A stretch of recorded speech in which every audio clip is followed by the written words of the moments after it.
कोणाची है ही पोर, हिच्या माग माग लागून माझ्या जीवाला लागलाय घोर, हिच्या माग माग लागून जीवाला लागलाय घोर.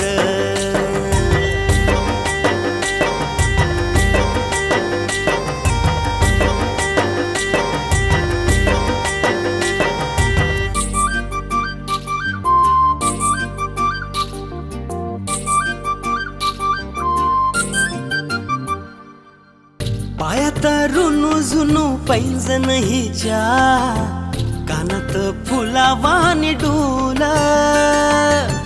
वेणीला मोगऱ्याचा गजरा आणि लाल लाल गुलाबाच फुल.